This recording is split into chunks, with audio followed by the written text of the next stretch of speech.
نحمده ونصلي على رسوله الكريم اما بعد فاعوذ باللہ من الشیطان الرجیم بسم اللہ الرحمن الرحیم۔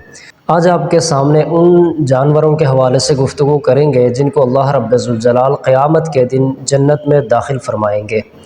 تو سب سے پہلی بات سمجھنے کی یہ ہے، اس بات کو عرض کرنے کی جو وجہ ہے، ان جانوروں کے حوالے سے گفتگو کرنے کی جو وجہ ہے، انشاءاللہ تعالیٰ اس کی وجہ بھی آپ کو بتا دیں گے۔ پوری بات سن لیجئے، انشاءاللہ تعالیٰ آپ کو بات سمجھ آ جائے گی۔ اللہ رب ذوالجلال قیامت کے دن چند جانور ایسے ہوں گے جن کو بھی اللہ رب ذوالجلال جنت میں داخل فرمائیں گے۔ ان جانوروں میں سب سے پہلا جو ہے حضرت محمد صلی اللہ علیہ وسلم کی اونٹنی، جس کے اوپر حضور صلی اللہ علیہ وسلم سوار ہوتے تھے۔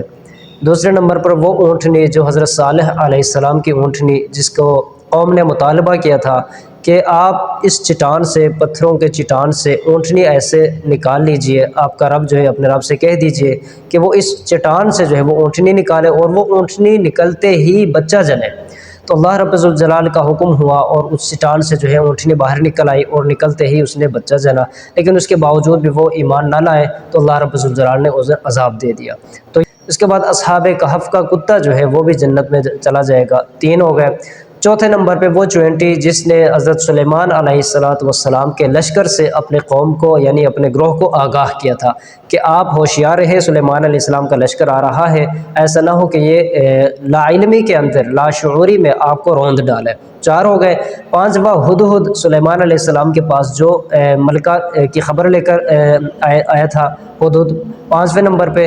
اور 6 نمبر پر وہ مچھلی جس کے پیٹ میں حضرت یونس علیہ السلام رہے، جس کو حضرت یونس علیہ السلام کو جس مچھلی نے نگل لیا تھا، وہ علیہ السلام کا جو ہے گدھا، اسماعیل علیہ السلام کا مینڈا، اس کے بعد حضرت ابراہیم علیہ السلام کا بچڑا، اور 10ویں نمبر پر حضرت موسیٰ علیہ السلام کی گائے جو ہے، جس کا گوشت جو ہے مقتول کے جسم کو لگا دیا گیا تو وہ زندہ ہو گیا تھا۔ تو یہ 10 جانور ٹوٹل جو ہے یہ قیامت کے دن جنت میں جائیں گے۔ اب یہ سوال ہے کہ آیا کہ یہ جانور جو ہے جانور کی شکل میں ہی جنت میں جائیں گے، آیا کہ یہ انسانی شکل میں ہو کر جنت میں جائیں گے؟ اس کے بارے میں جو ہے وہ اللہ رب ذوالجلال ہی بہتر جانتے ہیں کہ یہ کس صورت میں جنت میں جائیں گے۔ یہ بات کنفرم ہے کہ یہ ضرور جنت میں جائیں گے۔ اب جو اہم پوائنٹ ہے، جو اہم بات ہے، ان جانوروں کا تذکرہ کرنے کی وجہ کیا ہے، ہمیں اس سے کیا سبق ملتا ہے، ہمیں کیا فائدہ مل رہا ہے کہ ہم ان جانوروں کا ذکر کر رہے ہیں کہ یہ جنت میں جائیں گے۔ سمجھنے کی بات یہ ہے کہ یہاں پر نسبت کی بات ہے، نیک صحبت کی بات ہے۔ ان جانوروں کا جو صحبت رہا ہے وہ نیک لوگوں کے ساتھ، انبیاء کے ساتھ ان کا جو ہے وہ صحبت رہا ہے۔ یہ انبیاء کے صحبت میں رہے تو اللہ رب الجلال نے نیک صحبت کی وجہ سے جو ہے ان کو نیکوکاروں کے ساتھ شامل کر دیا اور ان کو جنت میں داخل فرمائیں گے۔ اسی طرح جو بھی شخص، چاہے وہ مرد ہے، عورت ہے، چھوٹا ہے، بڑا ہے، بوڑھا ہے، جوان ہے، امیر ہے، غریب ہے، گورا ہے، کالا ہے، نیک لوگوں کی صحبت میں رہے گا، نیکوکاروں کی صحبت میں رہے گا، قیامت کے دن انہی کے ساتھ اللہ رب الجلال اسے اٹھائیں گے، انہی کے ساتھ ہی اس کا حشر فرمائیں گے۔ تو ہمیں بھی چاہیے کہ ہم کیا کریں، اپنے آس پاس دیکھیں، اپنے دوستوں میں غور کریں کہ ہمارے جاننے والے، ہمارے دوست جو ہے وہ کس قسم کے لوگ ہیں، آیا کہ وہ نیکوکاروں میں ان کا شمار ہوتا ہے یا بدکاروں میں ان کا شمار ہوتا ہے، ہم بھی دیکھیں۔